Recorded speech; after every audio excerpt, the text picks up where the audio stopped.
Cette pochette d'album vous dit sûrement quelque chose, mais est-ce que vous savez où Charli XCX a trouvé son inspiration? Eh bien dans la filmographie d'un réalisateur américain qui s'appelle Gregg Araki.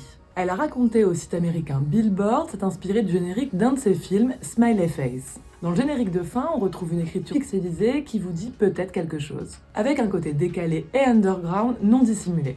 Et pour le côté vert fluo, eh bien on peut voir un lien avec l'affiche de Now Here, un autre de ses films. Une inspiration qui va au-delà de la pochette d'album, puisque Charli XCX c'est une voix et un univers musical très reconnaissable, mais c'est aussi une direction artistique très poussée qui fait partie intégrante de son succès. Si on devait résumer ce qu'est être Brat, le nom de son album, on dirait du grunge, de l'underground, des cigarettes, du club, du sexe et aussi une attitude désinvolte. Et c'est là que Gregg Araki entre en jeu, puisque cette DA de Charli XCX, c'est aussi sa DA à lui. Gregg Araki, c'est un réalisateur plutôt confidentiel. Il émerge dans les années 80 et se fait une place dans ce qu'on appelle le cinéma queer de l'époque, avec Todd Haynes et Gus Van Sant.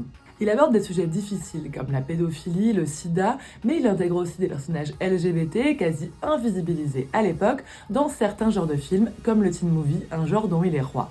Une étiquette qu'il apprécie guère, puisqu'il confie à Vice en 2016 ne pas du tout aimer qu'on qualifie ces films comme des films sur le passage à l'âge adulte. Mais ce sont des teen movies un peu à part, puisque Gregg Araki y ajoute de la mélancolie, du sexe, du trash et de la provocation.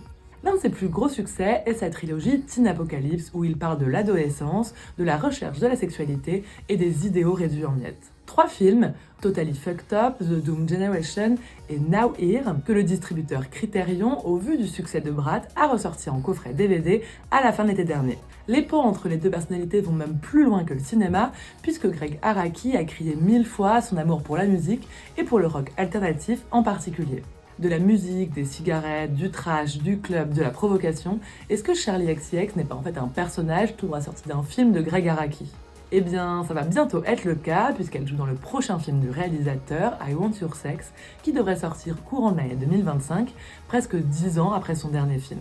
La success story de Charli XCX se passe plutôt bien, surtout qu'elle pourrait potentiellement partir avec 7 prix au prochain Grammy Awards, qui sont ce dimanche 3 février.